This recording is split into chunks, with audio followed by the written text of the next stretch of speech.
बचपन से शौक था और मुझे लगता है कि बिहारी वाला जो है ना, मुझे यूपीएससी की तैयारी करनी है, तो मैंने रिजाइन मार के आ गया तैयारी करने। मेंस नहीं हुआ 2015 में, तो थोड़ा सा अच्छा डिप्रेशन में गई, अब मालूम चलता है। मुझे उस समय नहीं समझ में, जब मुझे पढ़ने में क्यों नहीं मन लग रहा है, फिर लक्ष्मीकांत पलट रहा हूँ लेकिन पढ़ने का मन ही नहीं कर रहा, कितना भी चाह के कंसंट्रेशन हो ही नहीं पा रहा। तो फिर डिसाइड किया कि हम और भी काम करते हैं, साथ में देखते हैं, कुछ दिन बाद पढ़ाई वापस आ गए, तो विजन ज्वाइन कर लिया मैंने, विजन आईएएस कोचिंग में, उसमें कंटेंट टीम ज्वाइन कर लिया, काम कर रहे थे, लेकिन मेरा वो वापस आया नहीं। जो मन रहता था पढ़ने का जो मन रहता है, एनर्जी पहले। हाँ, तो बस डॉक्टर छोड़ के बहुत लोगों से बात किया मैंने, वो गलती वही था कि डॉक्टर से बात नहीं की। जीएस में ऐसे क्लिक किया हो जाती है, थोड़ा सुनने में अजीब लगेगा लेकिन इंट्यूशन आता है कि मेरा हो रहा है इस पर। अच्छा, तो आधे घंटे मुझे 2017 में भी लग गया कि हो रहा है, कुछ सवाल बन रहा है।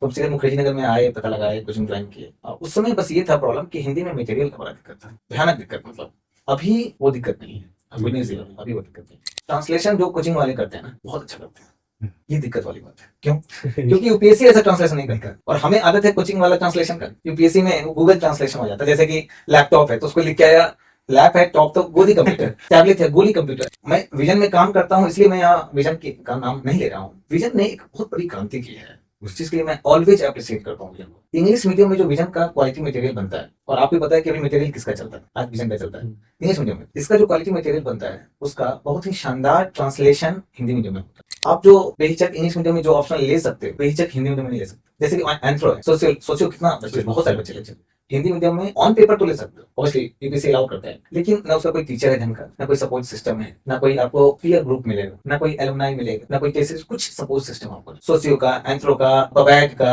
ये सब का।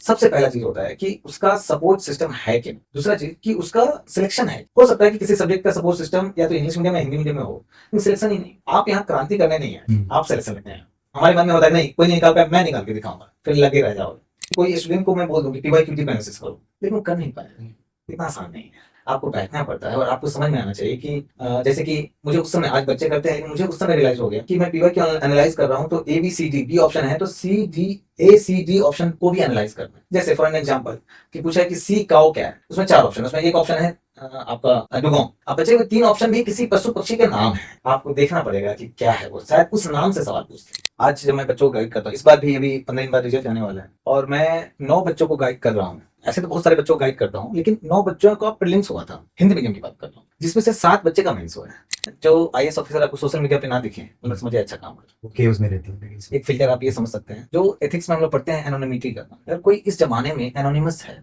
और काम कर रहा है अपना पर्दे के पीछे, तो एक से एक आईएएस ऑफिसर बढ़िया काम कर रहा है, हम लोग पता नहीं, भाई, वो दिखते ही नहीं होगा। दिखते नहीं, और हम लोग सोशल मीडिया वाले को देख के मान लेते हैं कि यार कोई काम नहीं करता, ऐसा नहीं। मतलब आपने रास्ता खोज लिया, लेकिन उस रास्ते पे चलने वो अभिमन्यु वाला बात है कि वो मतलब बार बार वो उसमें जा रहे हो और लास्ट चक्रव्यूह में लास्ट में फंसे रहो, जबकि जो सबसे आसान, मैं आज ही बोल रहा हूँ, मेरा 4 बार प्रीलिम्स हुआ है और सबसे आसान मेंस है। मेंस ऐसा है जिसमें सबसे कम, एक्चुअली मेंस सबसे कम डैसी है, मेंस में सबसे कम लक फैक्टर है। कि अब गौरव अग्रवाल टॉप कर गया, अब गौरव अग्रवाल ने एवर नोट पे नोट्स बनाना सिखा दिया इंग्लिश मीडियम बच्चों को। मैं, मेरे पीयर ग्रुप में इंग्लिश मीडियम के काफी लोग बनाते थे, हम भी सीख गए। तो लैपटॉप पे एवर नोट पे द हिंदू पढ़ते थे और उस पर नोट्स बनाते थे। मीडियम क्या है मेरा? हिंदी। अब क्या है, सॉफ्ट कॉपी में आपको पता नहीं चलता है कि नोट्स कितना पढ़ा है।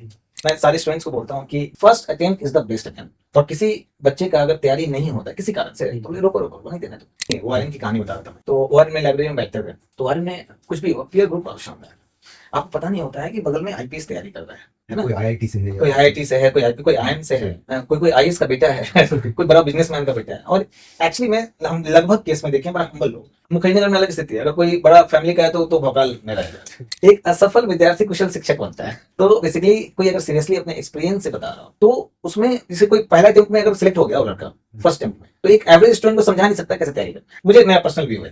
लेकिन ज्यादा अटेम्प्ट वाला जो लड़का है, जैसे जुनैद अहमद को मैं बड़ा पसंद करता हूँ, जो 6ठे अटेम्प्ट में सिलेक्ट हुआ था, तो उसका जो बोलता भी है कि मुझे ये पता है कि क्या गलती नहीं करना है, उसकी बातों में हमेशा ये बात दिखता था। तो जो मेंटल हेल्थ किसी कारण से हो रहा, सबसे पहला चीज है कि दौड़ना है, एक्सरसाइज, मतलब जैसे या तो जिम जा सकते हो या दौड़ सकते हो। मेरे अनुसार पर्सनली आपको दौड़ना है। तो मेरे 60-70% स्टूडेंट दौड़ने जाते हैं। कुछ लोग झूठ बोलते हैं कि सर दौड़ रहा हूँ, लेकिन वो कंफर्ट जोन है ना, ब्रेन डॉट हाँ। तो वो शाम में दौड़ना है, रनिंग करना है, बिना ईयरफोन के, बिना मोबाइल फोन के, बिना किसी दोस्त के साथ, अकेले दौड़ना। Hello everyone, welcome to hot talks. आज हमारे साथ है Indrajeet sir. Welcome sir to our podcast. Welcome sir. Thank you. Indrajeet sir ने 6 अटेम्प्ट दे चुके हैं हिंदी मीडियम से। अभी 6 साल से वो पढ़ा भी रहे हैं विजन आईएएस में। सर का एक्सपीरियंस आज देखेंगे हम, और ओवरऑल जो जर्नी रही as a student and as a teacher, वो आज कवर करते हैं। सर एक ओवरव्यू देंगे आपको बारे में? मेरा नाम बताया आपने, इंद्रजीत है। और मैंने 6 अटेम्प्ट दिए हैं। 2012 में मैंने तैयारी शुरू की थी। उससे पहले थोड़ा मैं बता दूं ताकि थोड़ा और बैकग्राउंड मालूम चल सके। बिहार का रहने वाला हूँ मैं, समस्तीपुर जिला में। और मैंने बीटेक किया है इलेक्ट्रिकल में, लेकिन जॉब किया 2 साल सॉफ्टवेयर में।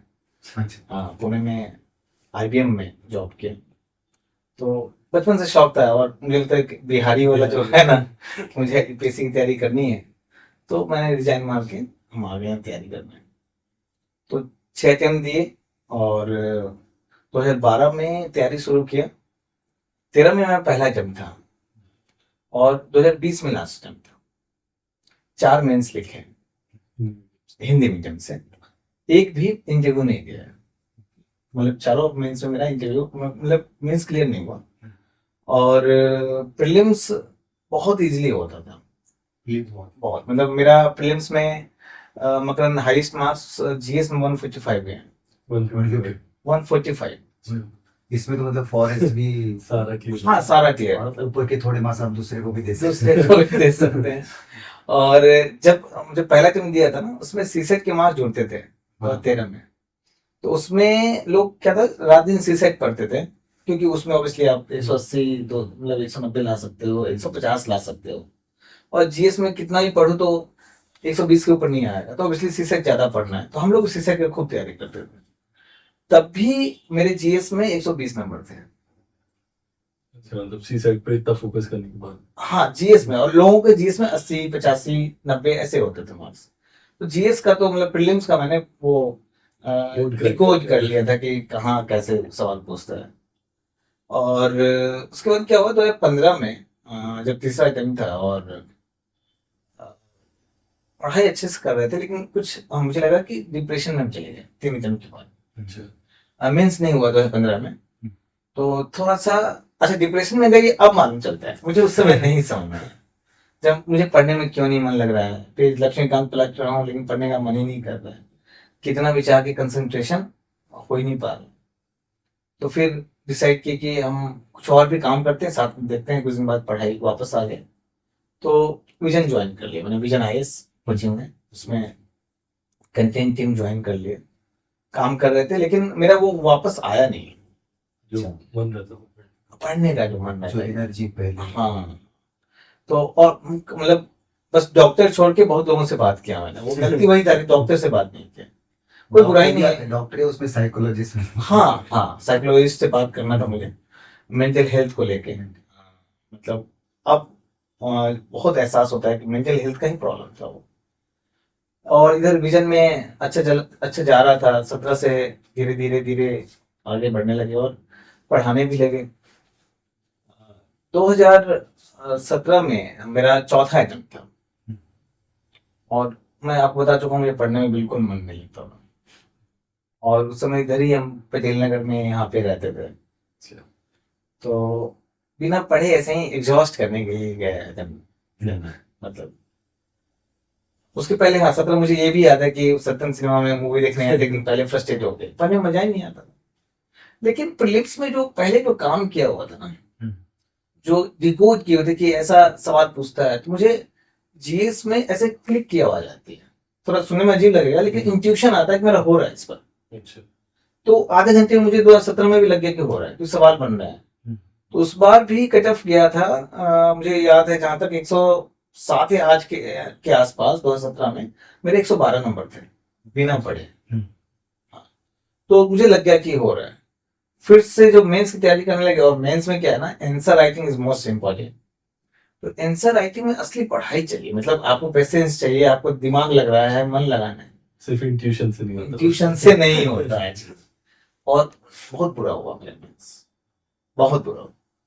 और पढ़ाई मुझे लग गया कि मुझसे अब होने वाला नहीं है, तो पूरी तरीके से हम पढ़ाने लगे।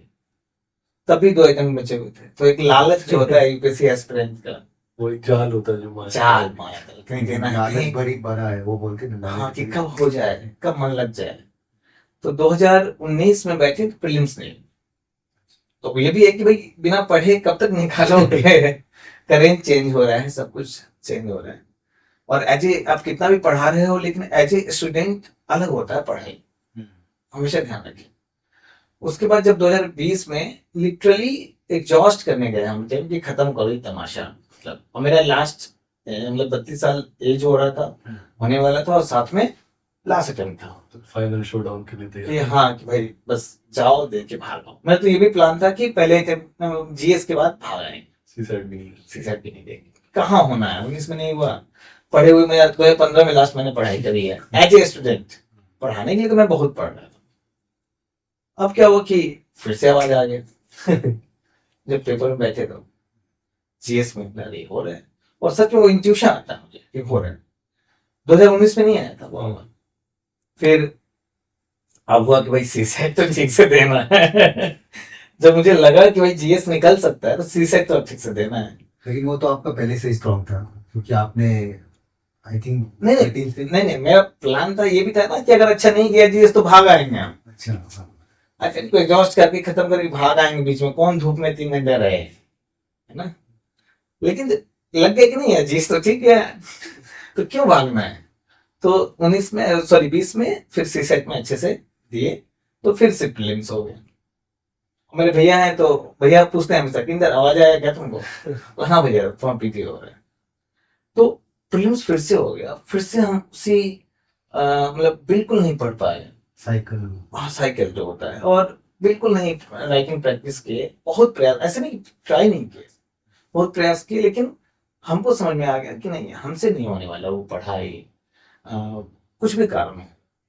तो हम उसी साल एलएलबी में एडमिशन ले लिए दिल्ली यूनिवर्सिटी में, एग्जाम दिए, उसमें यूपीएससी एस्पिरेंट का बड़ा अच्छा मार्क्स आ जाता है, मेरा टॉप 100 आ गया, तो उसमें एडमिशन ले लिए। और सुबह में क्लास करते थे एलएलबी का, और दोपहर शाम में विजन में पढ़ाते थे, और विजन में धीरे धीरे ग्रो की, और पॉलिटी गवर्नेंस वहाँ पढ़ाते हैं आज। तो विजन आईएएस में हिंदी मीडियम में हम फैकल्टी हैं पॉलिटी और गवर्नेंस के, लेकिन हाँ वो जो एलएलबी जो मैंने 3 साल किया उसका नॉलेज मुझे काफी काम आ रहा है।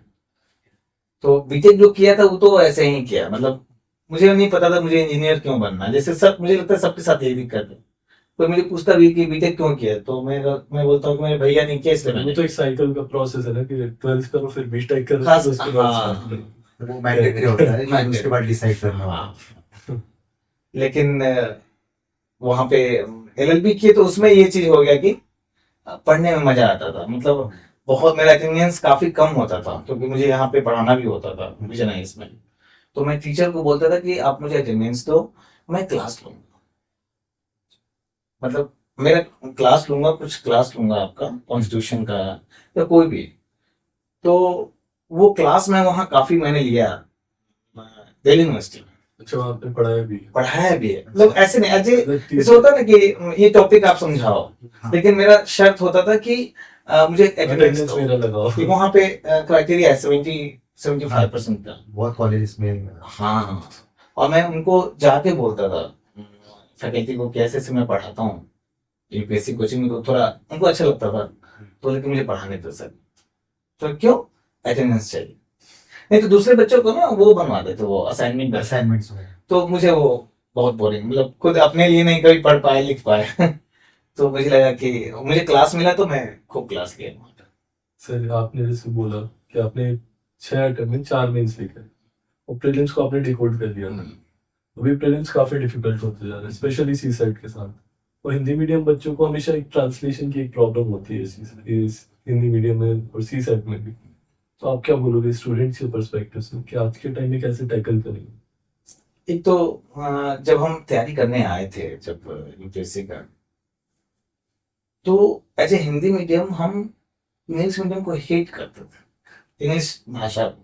उसमें बस एक जोड़ के सवाल कि आपने बीटेक किया था वो इंग्लिश मीडियम से, इंग्लिश मीडियम से फिर किया जॉब था। भी किया, हाँ फिर हिंदी मीडियम आपको आउट ऑफ द ब्लू मतलब कैसे लगा कि मैं नहीं, ये क्योंकि चूज करूं? वो मेरा बचपन से पढ़ाई हिंदी में सरकारी स्कूल में हुआ है, और वहाँ पे बिहार में, जो बिहार में आपको पता है कि नहीं, क्लास 8th के बाद इंग्लिश के मार्क्स नहीं जोड़ते। अच्छा तो एक बच्चा वो क्यों पढ़े इंग्लिश जब उसके मार्क्स ही नहीं जोड़ रहा है। तो मेरा जो इंग्लिश था ना क्लास 8 का इंग्लिश, मैं आज सबको बताऊं मेरा इंग्लिश क्लास 8 का इंग्लिश है। तो बीटेक का इंग्लिश बिल्कुल अलग है, हम आईटी का भी तैयारी किए तो उसका भी इंग्लिश बिल्कुल वो साइंस का इंग्लिश है, कोई बड़ी बात नहीं। टेक्निकल। हाँ, टेक्निकल टाइप।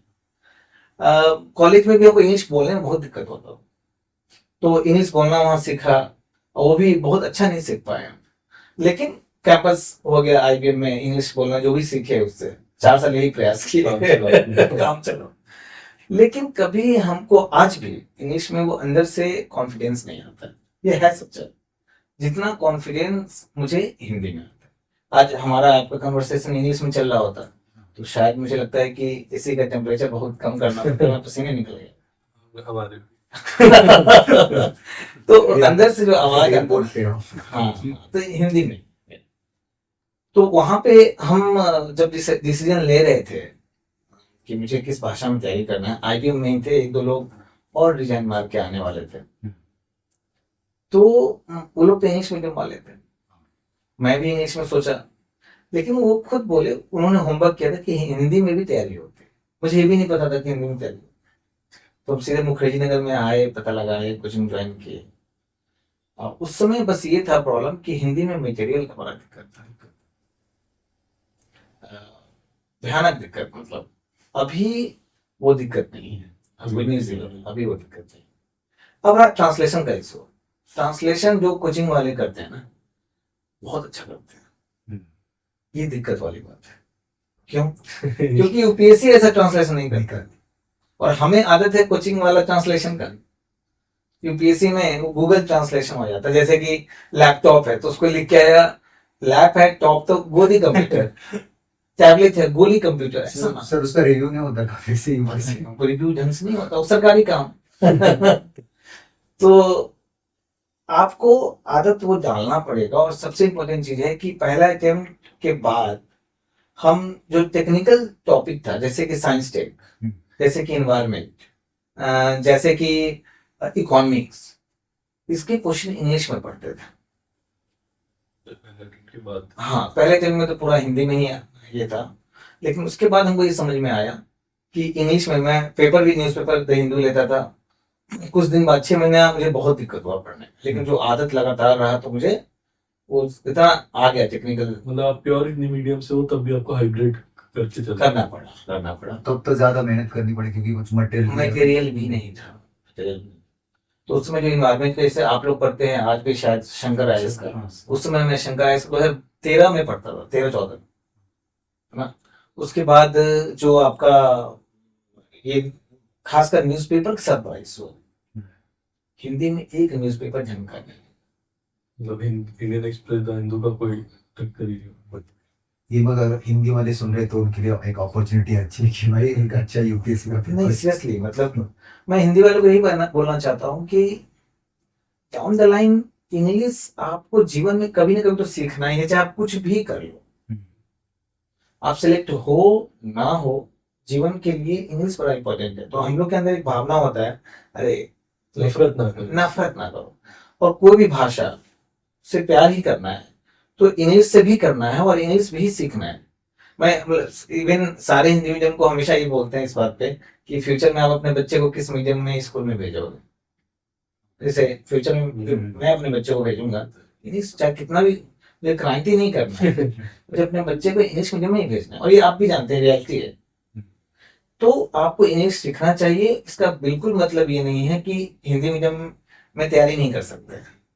आपको क्वेश्चंस खासकर मेंस में तो इंग्लिश में पढ़ना ही पड़ेगा, हिंदी में तो आधी बात नहीं समझ।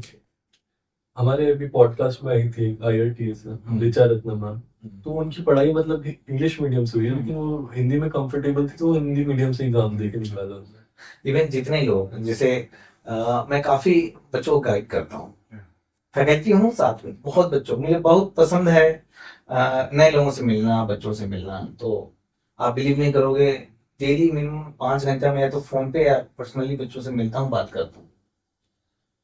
तो पिछली बार जो जिन बच्चों को मैं गाइड कर रहा था उसमें 5 सिलेक्शन हुए, फाइनल सिलेक्शन, वो भी हिंदी मीडियम में। हाँ, 10% है, हिंदी मीडियम का 10% है। सारे बच्चे इंग्लिश में क्वेश्चन पढ़ते हैं, और मैं मेंस की बात कर रहा हूँ, हिंदी की अभी प्रीलिम्स की बात नहीं कर रहा। मेंस में इंग्लिश में पढ़ के हिंदी में भी पढ़ते हैं, स्पीड आ जाते हैं। रहा बात इसका प्रीलिम्स का, तो जीएस में तो आपको जो टेक्निकल सब्जेक्ट हैं तो आपको धीरे धीरे प्रयास करना चाहिए कि इन्वायरमेंट, साइंस, टेक और इकोनॉमिक्स इंग्लिश में पढ़िए, ज़्यादा कंफर्टेबल है। सर अगर कोई नए अभी लड़के आ रहे हैं और वो Hindi as a medium choose करना चाहे तो उनके लिए आपका मैसेज क्या होगा कि क्या है अभी मटेरियल अवेलेबल है या कैसे लेना चाहिए हिंदी मीडियम, और दूसरा फिर ये टेक्निकल सब्जेक्ट लाइक ऑप्शनल वगैरह वो कैसे चूज करने चाहिए इसमें? थोड़ा मैं डिटेल में बताऊं कुछ हाँ तो मकरन जो जब हम लोग तैयारी करने आए थे तो बड़ा गजब का सिनारियो था, उससे समझ में आएगा तुम्हें कि मटेरियल इंग्लिश मीडियम में बड़ा शानदार था, हिंदी मीडियम में एक्चुअली में कहीं का कोई मटेरियल उतना अच्छा नहीं था। तो हम लोग को वो शंकर आइस पढ़ना पड़ता था, इकोनॉमिक्स में उस समय श्री राम आइस का हम पढ़े हैं, अभी भी चलता अभी भी चलता है। तो हम हिंदी मीडियम का होके भी वो पढ़े। अब अच्छा, हिंदी मीडियम के साथ बहुत कंफ्यूजन था कि किस कोचिंग, हिंदी में भी किस कोचिंग का पढ़े, सब घटिया है। अच्छा बच्चों को लग रहा है अच्छा है लेकिन था घटिया। अरे सर लेकिन तब कोचिंग कौन सी थी 2013 में? वो तो भूल ही गए, 13 में कौन सी कोचिंग थी आपने लगाई? मैं नाम नहीं लूंगा नाम का यहाँ पे कोचिंग वाले को शो कर देंगे। और दूसरी बात है कि मैं किसी कोचिंग से जुड़ा भी हूँ तो हाँ। मुझे, लेकिन एक्चुअली में दिक्कत था, आज मुझे रियलाइज होता है। पर इंग्लिश मीडियम में कंफ्यूजन नहीं था। एक कोचिंग था सर्वे सर्वा, जिसका मटेरियल सब लोग पढ़ते थे, करेंट अफेयर से लेके 2012 की बात कर रहा हूँ। आप समझ रहे होंगे सर्वे सर्वा कौन सी कोचिंग थी, आज भी बहुत बड़ी कोचिंग है। तो उसका सब मटेरियल पढ़ते थे। हिंदी मीडियम के भी कुछ बच्चे उस कोचिंग का इंग्लिश में मटेरियल पढ़ते थे। आज क्या स्थिति है? आज कंफ्यूजन इंग्लिश मीडियम में है, तो बहुत मटेरियल हिंदी मीडियम में कंफ्यूजन। मैं विजन में काम करता हूँ इसलिए मैं यहाँ विजन का नाम मतलब नहीं ले रहा हूँ। विजन ने एक बहुत बड़ी क्रांति की है, उस चीज के लिए मैं ऑलवेज अप्रिशिएट करता हूँ विजन को। इंग्लिश मीडियम में जो विजन का क्वालिटी मटेरियल बनता है, और आपको भी पता है कि अभी मटेरियल किसका चलता है, आज विजन का चलता है इंग्लिश मीडियम में। इसका जो क्वालिटी मटेरियल बनता है उसका बहुत ही शानदार ट्रांसलेशन हिंदी मीडियम में होता है। तो हिंदी मीडियम में इंग्लिश मीडियम के लेवल का कंटेंट दिया जाता है बच्चों को। इसीलिए आज किसी भी बच्चों से पूछोगे कि भाई मैगजीन कौन सा पढ़ते हो, विजन आइस। मैं हिंदी मीडियम की बात कर रहा हूँ, दूसरा विकल्प नहीं है। मतलब विजन आइस के मैगजीन के अलावा दूसरा विकल्प नहीं है हिंदी मीडियम में। उसी तरीके से जो मटेरियल्स हैं, दूसरा विकल्प नहीं है। आपको शायद जो मुझे लगता है कि इंग्लिश मीडियम में विकल्प हो सकता है, 3-4 बड़े कोचिंग है, 3-4 बड़े कोचिंग का विकल्प हो सकता है। तो इंग्लिश मीडियम का बच्चा कंफ्यूजन में चला जाए, कौन सा मैगजीन पढ़े। हिंदी मीडियम में कंफ्यूजन नहीं। लेकिन सर आजकल काफी कोचिंग कर रहे हैं एक्टिवली पुश ये हिंदी मीडियम का। जैसे दृष्टि तो एक है जो टॉप एकदम मोनोपोली बनाई हुई है, साथ में जो विजन के साथ है फोरम भी पुश कर रहा है, पीडब्ल्यू भी पुश कर रहा है, और भी कई छोटी छोटी कोचिंग है जो हिंदी मीडियम को पुश कर रही है। तो इनका कंटेंट और विजन के कंटेंट में क्या मतलब डिफरेंस है? जिसे मैं आपसे एक चीज पूछना चाहता हूँ कि इंग्लिश मीडियम में भी किसका कंटेंट ज्यादा अच्छा है। मैं जस्ट एक निष्पक्ष तरीके से आपसे पूछना चाहता हूँ, क्या लगता है आपको? अभी तो विजन का चल रहा है। अच्छा, अभी की बात कर रहा हूँ। तो जब वो ट्रांसलेट होता है हिंदी में, तो हिंदी में भी बेस्ट रहता है। हो सकता है, मैं यहाँ पे विजन को प्रमोट करने नहीं आया हूँ, लेकिन हो सकता है फ्यूचर में किसी और का कंटेंट ज्यादा अच्छा हो जाए, लेकिन आज तो नहीं है। तो आज तो कंफ्यूजन नहीं, हो सकता है 2 साल बाद कंफ्यूजन हो सकता है 1 साल बाद कंफ्यूजन हो जाए, बट आज मुझे नहीं लगता है कंफ्यूजन है। हो सकता है कि फ्यूचर में पीडब्ल्यू का कंटेंट बहुत अच्छा हो जाए, उसको ट्रांसलेट बहुत अच्छा कर दे हिंदी में, है ना। लेकिन वो मुझे आज तो नहीं दिखता है, हो सकता है वो प्रोसेस चल रहा हो, लेकिन इसलिए कंफ्यूजन नहीं है, आप आराम से पढ़ सकते हो। इसलिए रिजल्ट सुधरा है हिंदी मीडियम का पहले की तुलना में, क्योंकि अब कंटेंट में कंफ्यूजन नहीं है। तो मतलब जो नए लोग आ रहे हैं उनको मतलब इतना डरना नहीं चाहिए कि यार हिंदी में लो या ले। एक ऑनलाइन जो कोचिंग है हिंदी वो भी बहुत बड़ी है कि वो भी अच्छे से गाइड। एक चीज मैं, माफ कीजिएगा मैं आपको इंटरप्ट कर रहा हूँ मकरन, वो ऑप्शनल की बात आपने पूछा था, मैं मिस कर गया। ऑप्शनल का लिमिटेशन है हिंदी में, मैं इस तो ट्रू है। आपका कौन सा मेरा फिलॉसफी था, आप जो बेहिचक इंग्लिश मीडियम में जो ऑप्शनल ले सकते हो, वो बेहिचक हिंदी मीडियम में नहीं ले सकते। जैसे कि एंथ्रो है, सोचियो कितना बच्चे, बहुत सारे बच्चे लेते हैं। हिंदी मीडियम में ऑन पेपर तो ले सकते हो, ऑब्वियसली यूपीएससी अलाउ करता है, लेकिन ना उसका कोई टीचर है ढंग का, ना कोई सपोर्ट सिस्टम है, ना कोई आपको पीयर ग्रुप मिलेगा, ना कोई एलुमनाई मिलेगा, ना कोई केसेस, कुछ सपोर्ट सिस्टम आपको नहीं मिलेगा। ऑप्शनल। ऑप्शनल सोशियो का, एंथ्रो का, पबैग का, ये सब का नहीं। कौन से बचेगा?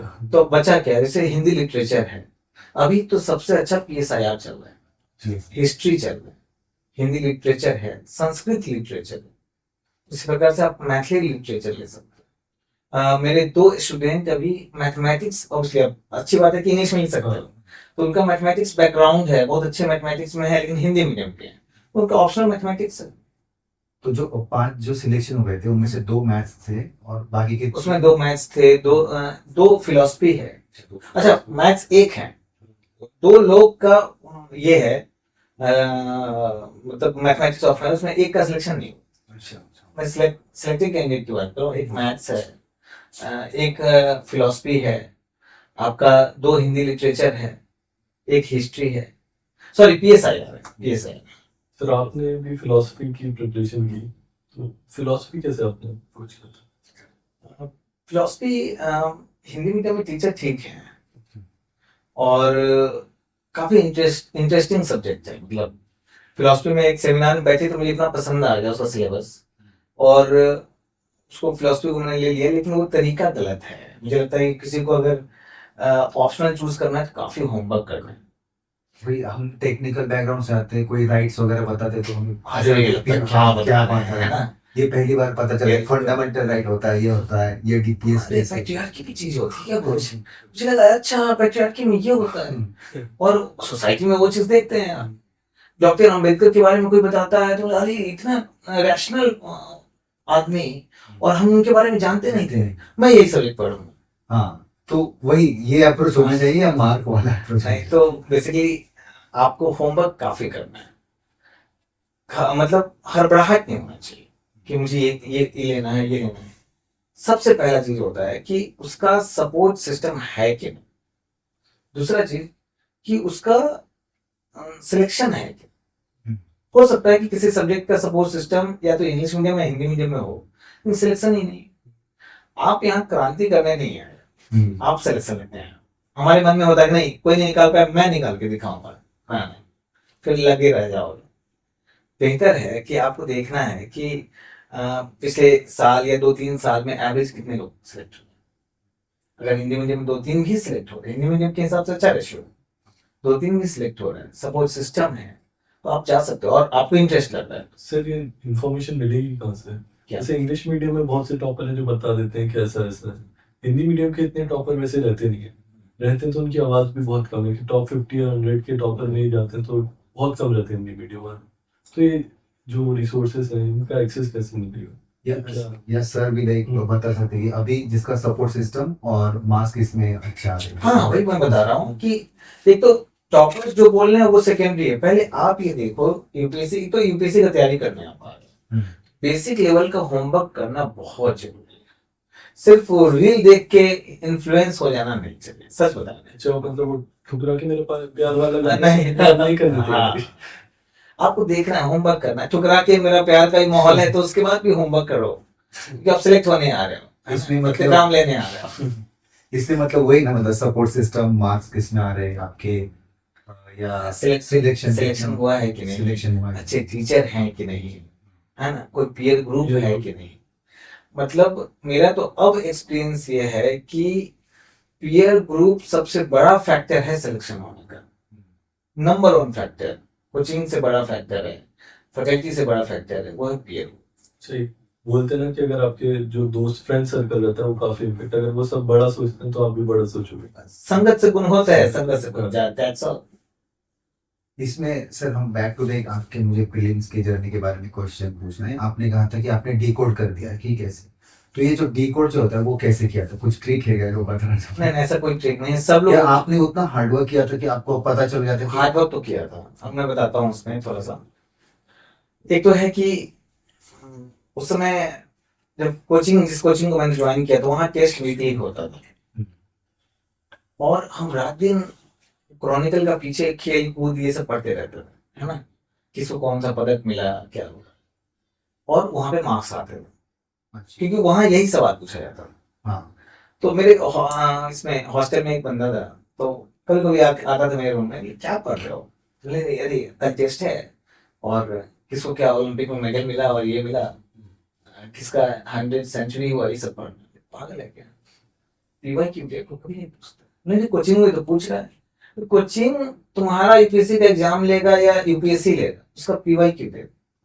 जब देखे तो सवाल था ही नहीं वहां से। तो हमको एक अच्छा, उसका भी बार बार प्रीलिम्स निकल रहा था, तो ये बड़ा इंपॉर्टेंट है पीएल ग्रुप जो मैं बोल रहा हूँ।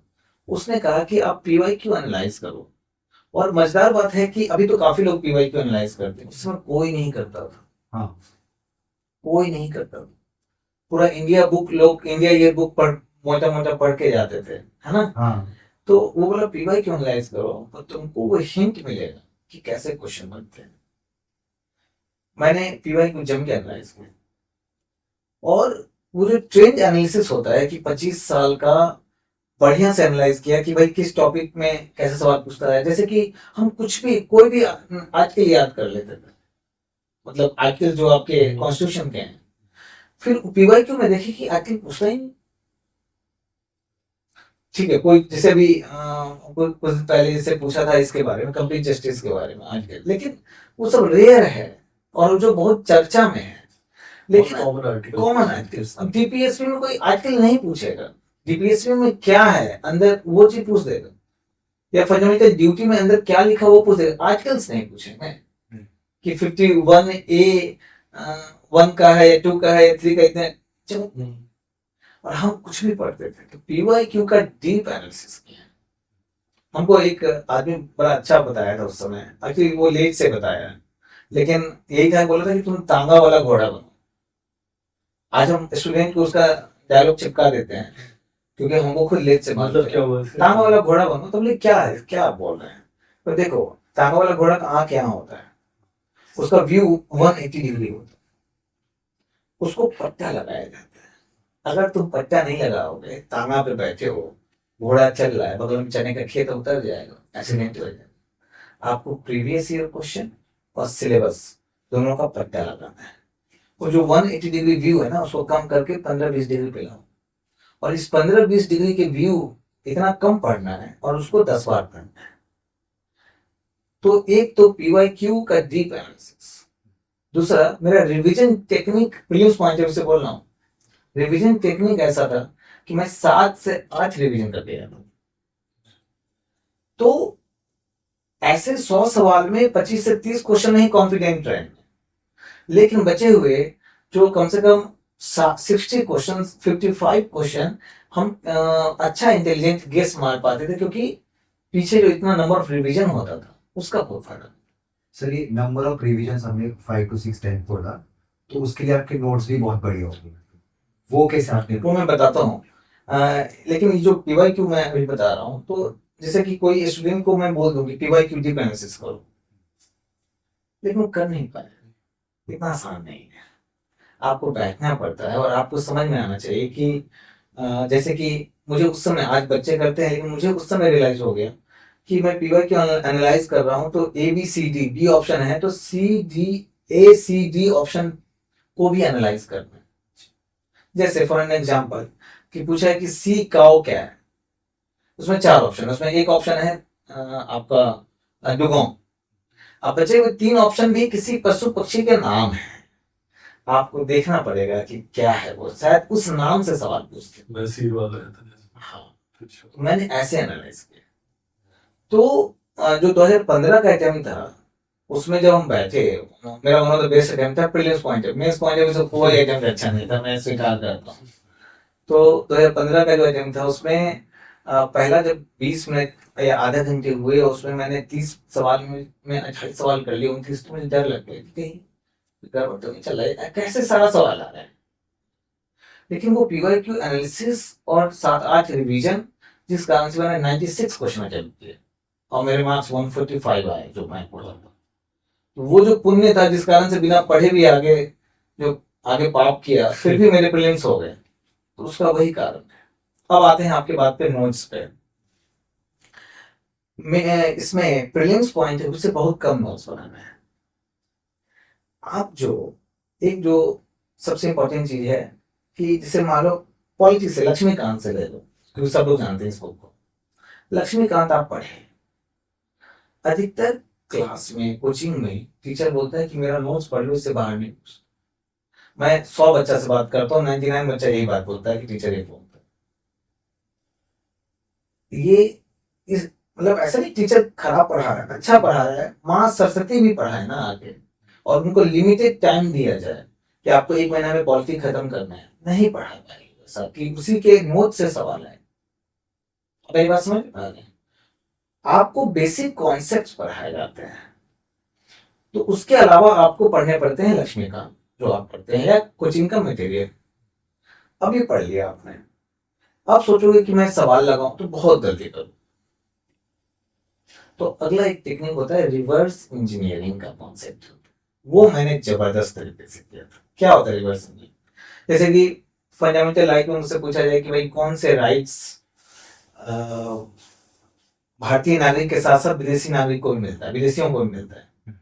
मेरा कॉन्सेप्ट क्लियर है, लेकिन वो आर्टिकल्स हो सकता है मैं मिस कर जाऊं। अगर मैं लक्ष्मीकांत पढ़ रहा हूं तो उसको मिस कर जाऊं, पढ़ के निकल गया लेकिन वो समझ में नहीं आया कि इंपॉर्टेंट है।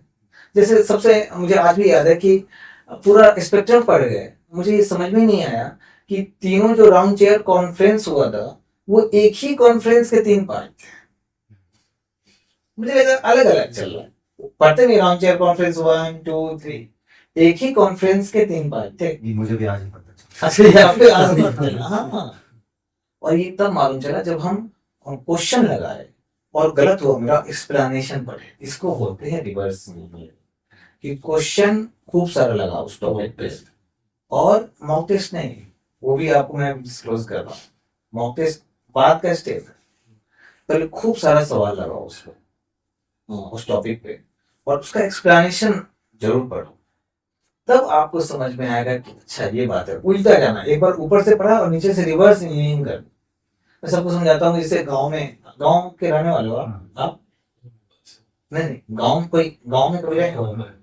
तो गांव में ऐसे लोग मतलब जुगाड़ू लड़के बच्चे होते हैं, जो अगर आपका जनरेटर या ट्यूबवेल खराब हो गया, उसने कोई मैकेनिकल इंजीनियरिंग नहीं की है, और या मोटर खराब हो गया, मैंने इलेक्ट्रिकल इंजीनियरिंग की है, मैं तार भी नहीं जोड़ पाऊंगा, वो पूरा मोटर खोल के साफ करके फिर असेंबल कर लेता है। रिवर्स इंजीनियरिंग, उसने बचपन से देखा है असेंबल करते हुए, एक एक पार्ट का महत्व पता है उसे।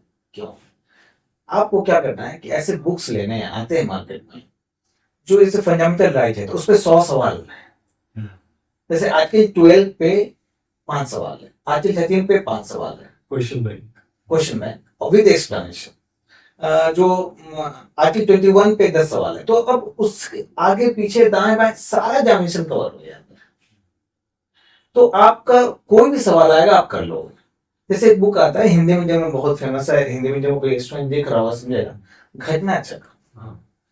घटना जो स्टेट पीसेस की आप पढ़ते हैं, तो घटना चक्र के एक्सप्लेनेशन, विदाउट एक्सप्लेनेशन उसका कोई फायदा नहीं है, एक्सप्लेनेशन बहुत शानदार है, उसके थ्रू आप कॉन्सेप्ट क्लियर करते हो। अब समय आता है मॉक का। जब आपने जैसे मॉक है और कोई टेस्ट लगा रहे, उसमें 4 चैप्टर से 5 चैप्टर पूछने वाले हैं, तो आप हर एक चैप्टर का रिवर्स इंजीनियरिंग करके जाइए, उसके बाद मॉक लगाइए, अपने आप 10-15 नंबर पुश कर दो। और उसके बाद मॉक का एक्सप्लेनेशन पढ़िए, उसको अंडरलाइन कीजिए। एक मॉक मतलब एक दिन 10 घंटे का काम है। लोग क्या करते हैं, 2 घंटे में टेस्ट देते हैं, मार्क्स मिलाया, अच्छे नंबर आ रहे, छोड़ दिए। नहीं, उसके बाद 7 से 8 घंटा लगना चाहिए उसका एनालिसिस में। सर लेकिन उस मॉक के लैंग्वेज का क्या मतलब, वो लैंग्वेज फैमिलियर नहीं होती यूपीएससी के साथ, मतलब जो कोचिंग की होती काफी डाइवर्जेंस रहता है हाँ UPSC हाँ, में। लेकिन mock is the best source for your content. It's not मतलब ये आपके यूपी, मुझे तो लगता है यूपीएससी के सिमुलेशन से अच्छा कंटेंट का सोर्स है, सच बता रहा हूँ। मॉक का जो अच्छे कोचिंग का मैं बता रहा हूँ, जो ये है एक्सप्लेनेशन है, उसको आप बहुत अच्छे से पढ़िए, उससे आपको कॉन्सेप्ट क्लियर होगा। समझिए बात की, जो अगर आप 30 मॉक लगाते हैं तो 30 मॉक का मतलब है 3000 क्वेश्चन, क्वेश्चन नहीं, 3000 टॉपिक। सर ऐसा होता है ना कि कोचिंग वो टॉपिक कवर करती है जो यूपीएससी कभी छुएगा भी नहीं। फिर वो फिल्टर आउट करना भी बहुत जरूरी है तो ना। पीवाईक्यू जब एनालाइज कर रहे हो तो इसमें आपको जब खुद सेंस हो जाएगा किस टॉपिक को छोड़ना है। वही तो मॉक एनालाइज करते वक्त ये भी देखें कि किसको पढ़ना है और किसको बिल्कुल छोड़ना है। बिल्कुल, छोड़िए तो किसी को नहीं। मॉक में देखिए हो सकता है कि 10 से 15% ऐसे टॉपिक जरूर पूछे, 25% मान लीजिए, 133% मान लीजिए ये कि है ना कि 3000 क्वेश्चन पूछने वाले 3 महीनों में, यूपीएससी एक साल में 10-100 क्वेश्चन पूछता है। आपको 3 महीना, दिक्कत यही है ना कि आपको साल भर में 3000 पूछ रहे हैं। जो लोग लास्ट में रश करते हैं मॉक लगाने के लिए, लास्ट में तो मैं लोगों को मॉक लगाने से मना कर देता। मैं जब भी फ्रस्ट्रेट होता था प्रीलिम्स में, कि 2015 की बात कर रहा हूँ, कि अच्छी तैयारी थी और मुझे फीवर आ गया, तो वायरल फीवर रहा, तो उसके बाद 15 दिन बचे थे बस। मुझे आज भी याद है कि मैं लैपटॉप पे बाहुबली देख रहा था, जब बीमार था बाहुबली मूवी देख रहा था। उसके बाद लगा कि मुझसे अब इस बार पेटी नहीं है। अच्छा, हमेशा प्रीलिम्स में ये हुआ, कितनी भी अच्छी तैयारी है, दिमाग में आता है यार अगली बार अच्छे से देंगे। ये तो ये सब आता है, ये सबको आता है, तो अगली बार अच्छे से देंगे। तो हम सोच लिए कि अगली बार अच्छे से देंगे। मैं 15 की बात कर रहा हूँ, तो लेकिन बेस्ट पता नहीं, फिटिंग है आपको। नहीं फिर हुआ 15 दिन बचे हुए। फिर हुआ कि नहीं यार पढ़ा तो है। दोस्त लोग बोले पागल है क्या, साल भर पढ़े। उसके बाद वो जो 15 दिन में, मुझे आज भी याद है, इतना मेहनत अगर मेंस के लिए करता, मेरा मेंस पक्का नहीं करता। 4 से 5 रिवीजन किया 15 दिन में, 4 रिवीजन किया। सर यही मेरा क्वेश्चन भी था कि आपकी मतलब पढ़ाई की क्लैरिटी बहुत सही थी, आपने बहुत कॉम्प्रिहेंसिव तरीके से पढ़ा, फिर मेंस कैसे निकली है वो आपको? अब देखिए मेंस की बात आती है, तो मेंस के साथ क्या है, आज जब मैं बच्चों को गाइड करता हूँ, इस बार भी अभी 15 दिन बाद रिजल्ट आने वाला है, और मैं 9 बच्चों को गाइड कर रहा हूँ। नहीं, ऐसे तो बहुत सारे बच्चों को गाइड करता हूँ, लेकिन 9 बच्चों का प्रीलिम्स हुआ था, हिंदी मीडियम की बात कर रहा हूँ, जिसमें से 7 बच्चे का मेंस हुआ है। 9 में से 9 में से 7, और उसमें एक का क्यों नहीं हुआ, उसने गलती से फिलोसफी की जगह पीएसआईआर ऑप्शनल भर दिया था। अच्छा नहीं, फिलोसफी की जगह पी, उसका ऑप्शनल फिलोसफी है, फॉर्म भरते और फॉर्म भरते समय पीएसआईआर भरा, उसको मालूम चला प्रीलिम्स के रिजल्ट के बाद। He is one of my best student. लेकिन कोई बात नहीं, इस बार फिर से दे रहा है। यही गलती उनने भी की थी, श्रुति शर्मा। नहीं, उन्होंने मीडियम हिंदी गलत मीडियम वही उन्होंने हाँ। मीडियम गलत कर यही सोच के तो उसको हम जानते नहीं कि जब श्रुति शर्मा गलती कर सकती है तो किसी से हो सकता है ह्यूमन एरर। तो उसका जो, लेकिन ये खतरनाक वाला ह्यूमन एरर होता है कि एक साल से ज्यादा। हाँ, लेकिन ये भी हो सकता है कि कुछ अच्छे के लिए हो रहा है। अब श्रुति शर्मा हो सकता है कि उस समय 99 या 95 या फिर 55 रैंक लाते, लेकिन लेकिन मकसद तो आई बना। भाग्य में कुछ रैंक और 1 का आईएएस ना, दुनिया याद रखती है उसका अलग मजा है मजा उसका है। वो दंगल का डायलॉग ना, मतलब गोल्ड लाओगे तो सब याद रखेंगे, सिल्वर में नहीं, 3 में पूछता है ना कि दूसरा व्यक्ति कौन है जो चांद पे गया। मुझे नहीं याद है कि जिस साल गौरव अग्रवाल 2013 में टॉप मारा था, उसका रैंक 2 कौन था, मुझे नहीं याद। सर मैं तो इंतजार कर रहा हूँ कौन सा रैंक 1 जो सच में फील्ड वर्क में अच्छा करके दिखा के वहां चमके ना। नहीं, आपको जो आईएएस ऑफिसर आजकल को, अगर आपको थोड़ा टॉपिक से डाइवर्ट कर रहे हैं, लेकिन जो आईएएस ऑफिसर आपको सोशल मीडिया पे ना दिखे, मतलब समझे अच्छा काम कर, केओस में रहते हैं, लेकिन सब एक फिल्टर आप ये समझ सकते हैं। जो एथिक्स में हम लोग पढ़ते हैं एनोनिमिटी का, अगर कोई इस जमाने में एनोनिमस है और काम कर रहा है अपना पर्दे के पीछे, तो एक से एक आईएएस ऑफिसर बढ़िया काम कर रहा है, हम लोग पता नहीं, वही वो दिखते ही नहीं हो। दिखते नहीं, और हम लोग सोशल मीडिया वाले को देख के मान लेते हैं कि यार कोई काम नहीं करता, ऐसा नहीं। और ऐसे ही इतना मतलब बड़ा देश, यूरोप की आबादी से 2 गुना 3 गुना, मतलब 2.5 गुना है हम लोग, और ऐसे ही नहीं चल रहा हमारा डेमोक्रेसी, ऐसे नहीं चल रहा। Back to the point. क्या क्या बात कर रहे थे मेंस के इसमें नहीं, मेंस में, तो आज मैं वो कहानी इसलिए आपको बता रहा था कि आखिर हिंदी मीडियम में इतना बुरा रिजल्ट है, तब भी 9 में से 7 बच्चे का मेंस हुआ। जो मैंने गलती की है ना, वो गलती से ही मैंने सीखा है, उनको गाइड करता हूँ। सबसे बड़ी गलती क्या है, जो चीज पीवाईक्यू एनालिसिस, एक तो उस समय पैटर्न चेंज हुआ था 2012 में, जो पहला मेंस लिखा था मैंने नए पैटर्न से लिखा था, तो उसमें पीवाईक्यू एनालिसिस किया नहीं जा सकता। लेकिन लास्ट मेरा अटेम्प्ट 2020 में हुआ है, तो उसमें 7-8 साल में तो बढ़िया से हम पीवाईक्यू एनालिसिस कर सकते थे। जो पीवाईक्यू एनालिसिस मैंने प्रीलिम्स में जम के किया था, मेंस में नहीं। पहला और आप बोलेंगे क्यों नहीं किया, तो बहुत सारे बच्चे को ये भी पता होता है कि यार प्रीलिम्स में पीवाई क्यों एनालिसिस करो, तब भी नहीं करते हैं। फॉर ग्रांटेड चलता है एटीट्यूड, चलता है काइंड ऑफ जो एटीट्यूड है ना। दूसरा चीज कि वन सोर्स पे रिलाई नहीं करना। अच्छा, वो सारा चीज मैंने प्रीलिम्स में किया है। मतलब आपने रास्ता खोज लिया लेकिन उस रास्ते पे चलने वो अभिमन्यु वाला बात है कि वो मतलब बार बार वो उसमें जा रहे हो और लास्ट चक्रव्यूह में लास्ट में फंसे रहो, जबकि जो सबसे आसान, मैं आज ही बोल रहा हूँ, मेरा 4 बार प्रीलिम्स हुआ है और सबसे आसान मेंस है। मेंस ऐसा है जिसमें सबसे कम, एक्चुअली मेंस सबसे कम डैसी है, मेंस में सबसे कम लक फैक्टर है। प्रीलिम्स के कितना भी पढ़ लो, 2015 में एग्जाम के एक दिन पहले ही मुझे लग रहा था इस बार नहीं होगा, डर लग रहा था। मेंस में जो बच्चे नहीं पढ़ाई करते, 1 महीना पहले उनको पता होता है कि they are out of the race, क्योंकि वहां आंसर राइटिंग और मेहनत। तो अब क्या हुआ, गड़बड़ क्या हो गया मेरे साथ कि अब गौरव अग्रवाल टॉप कर गया। अब गौरव अग्रवाल ने एवर नोट पे नोट्स बनाना सिखा दिया इंग्लिश मीडियम बच्चों को। मैं, मेरे पीयर ग्रुप में इंग्लिश मीडियम के काफी थे, वो लोग बनाते थे, हम भी सीख गए। तो लैपटॉप पे एवर नोट पे द हिंदू पढ़ते थे और उस पर नोट्स बनाते थे। मीडियम क्या है मेरा? हिंदी। अब क्या है, सॉफ्ट कॉपी में आपको पता नहीं चलता है कि नोट्स कितना पढ़ा है, समझ रहे हैं? और मेरा वो नेचुरल लैंग्वेज नहीं है। तो 2013 अटेम्प्ट की बात नहीं करूँ, उसमें तक तो मैं ढंग से सिलेबस भी नहीं खत्म हुआ था, तो उसको मैं 2015 अटेम्प्ट जो मेरा सबसे अच्छा अटेम्प्ट होना चाहिए था मेंस पॉइंट ऑफ व्यू से, एनर्जी था, जुनून था, नोट्स थे, लेकिन गड़बड़ क्या हुआ, एवर नोट पे मैंने नोट्स बनाए। जब उसको प्रिंट आउट निकालना शुरू किया तो मेरा आईआर का, इंटरनेशनल रिलेशन का प्रिंट आउट मुझे याद है आज भी, इतना मोटा मोटा 3 मतलब कम से कम 700-800 पेज होंगे आईआर, इंटरनेशनल रिलेशन बस आया कि से। और पॉलिटिक्स सब तो अभी बता नहीं रहा हूँ, आईआर का इतना मोटा। और मेरा नाम इंद्रजीत है, मेरा फ्लैटमेट का नाम रंजीत था, इंग्लिश मीडियम, और उसका तबीयत बहुत खराब प्रीलिम्स के बाद। तो एकाएक मेंस के 1 महीना पहले बोला यार अपना नोट्स दो, तो मुझे रिवाइज करना है, वो इंग्लिश मीडियम। तो मैंने उसको अपना एवर नोट्स का एक्सेस दे दिया, उसने सब फिल्टर करके, और उसको जल्दी तैयारी करना था और ऑनलाइन ही देखा, और उसको 4-5 बार, उसका राइटिंग स्किल भी था उसके पास, और उसी नोट्स को पढ़ के आज वो आईएएस है तमिलनाडु में, है ना। इंग्लिश मीडियम का था, उसको खट से उसने रिवाइज कर लिया।